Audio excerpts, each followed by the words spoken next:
Hey Craig Vinyl community, it's thrift shopping time, and look, I'm not going to talk any more than this. Just sit back, relax, and watch my road trip as I track around my local thrift stores trying to find some gold. What will I find? Take a look.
Hey everyone, well, as you saw in the video there, I got pretty excited. There's a few there that I put aside, including Sticks, Sade, D Martin and that. But looking at them, they were just too scratched up for me. So that was disappointing, so I put all those back, and then I, just to the side there was some like 45s. I hadn't seen this before. I think each 45 was like in a little brown paper bag, and the top was folded over, and the person had written the artist and the title. So I saw there was like Tom Jones, Neil Young was in there, and some Ray Price, etc. I thought, okay, this would be cool, 50 cents each. But so I pulled them all aside, and then I looked through the bags, and they were just absolutely knackered, scratched and everything. So I had to put them back. And then the shirt, you saw the AC/DC shirt, I thought, you beauty, you know I love them, but just too small for me, so I let that go. So anyway, off to the next place. And I've just heard from my wife, who teaches at home students, that one of them has brought a basket full of LPs to look at. So what do you think, Josh? So that's something to look forward to. But let's just try one or two more, and we'll head on to the next place. And you just never know. If you don't try, you won't find.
Alright guys, this is the last stop, and would you believe, after months of searching, I've picked up a few things. Look, no grails here by any stretch of the imagination, but it's just fantastic to go out on a Saturday morning and actually find something to pick up. And these are really cheap as well, really cheap. So I'll show you now.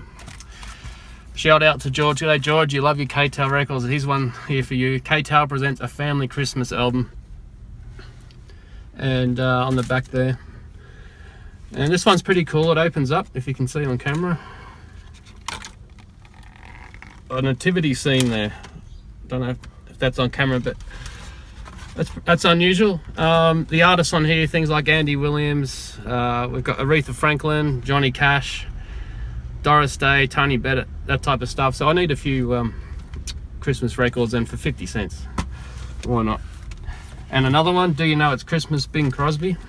This is fairly, almost minty shape.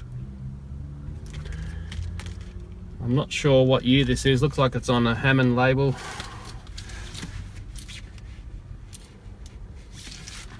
Bing Crosby at Christmas time, can't go wrong, in perfect shape. Next one, I have never ever done a blind buy in my life, but here's the very first one, and it's still in the shrink. I don't know what year it is. I only picked this up because I do have a double album in my collection, which is of like traditional Mexican music. Not something you'd probably think I'm normally into, but it was excellent music. So I saw this and I thought, okay, why not? Don't know anything about it. The Real Mexico in music and song, in the shrink, never opened. Possibly a US pressing. I think it's mono or stereo. H27. No, it'll be stereo, but just something different to throw on the turntable every now and again, eh? And lastly, again, something else you think, Craig Vinyl, surely not he'd pick this up, but he did. Again, this is just background music, you know, if you're studying or just something really light in the background. I just thought this was good. It's 5 LPs on here. It's 150 golden classics, classical music. So again, this is about $1 for this whole thing. All in good shape, so just something different to throw on the turntable in a box set that's in good condition. So there you go. Dave and Michael, g'day. I stuck to it. I finally got something. It's not the Rolling Stones or Guns N' Roses, but feels good to get up something. So anyway, next stop is I've got to head back. As I've mentioned before, there's a lady there with a box of records. Let's go check it out.